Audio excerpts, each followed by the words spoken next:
Hubungan Soekarno dan Muhammad Hatta sungguh berwarna. Terkadang mesra, sering juga diwarnai perbedaan pandangan politik.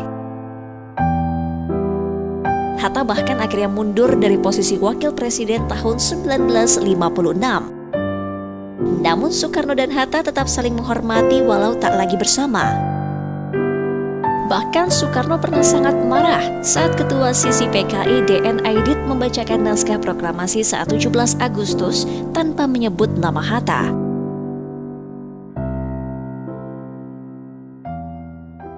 Ketika pada suatu peringatan 17 Agustus proklamasi, Aidit yang membacakan naskah proklamasi tidak menyebut nama Hatta, Soekarno marah.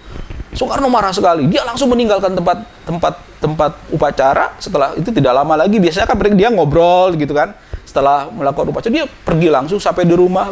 Saksinya adalah Guntur. Dia pas di meja makan, pukul meja. Jebret gitu. Kenapa? Ditanya sama Guntur, kenapa Pak?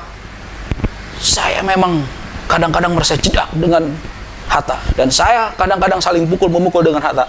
Tetapi menghilangkan Hatta dari teks proklamasi benar-benar tidak bisa saya tolerir, tidak bisa saya toleransi lagi itu gitu.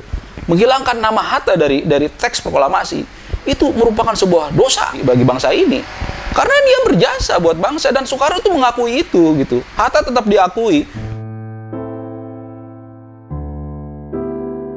Sebaliknya, Hatta pun selalu membela Soekarno dari orang-orang yang mengejeknya.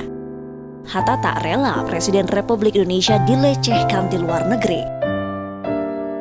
Mereka tuh saling membela, walaupun posisinya saling bermusuhan dalam politik, tapi ketika di luar, mereka tuh saling membela. Contohnya ketika tahun 56 Muhammad Hatta melakukan kunjungan ke Amerika. Amerika pada waktu itu lagi sebel-sebelnya sama Soekarno, dan dia berharap Hatta yang pada waktu mengundurkan diri mengeluarkan pernyataan yang mendiskreditkan Soekarno. Tapi apa yang keluar dari mulut Hatta? Dia bilang begini, kalian jangan terus jelek-jelekan presiden saya. Begitu juga Soekarno itu presiden saya, gitu. Jadi dia tidak mentang-mentang ada di luar negeri lalu dia berkicau menjelekan Soekarno. Oke, dia memang penuh manusiawi, penuh dengan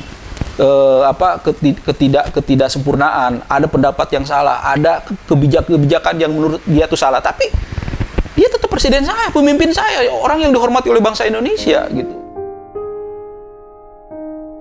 Pertemuan terakhir dua sahabat itu konon begitu mengharukan. Tidak banyak kata yang terucap, tapi keduanya telah saling mengerti dan saling memaafkan. Beberapa hari setelah pertemuan itu, Soekarno meninggal. Sungguh sebuah teladan dari dua bapak bangsa Indonesia.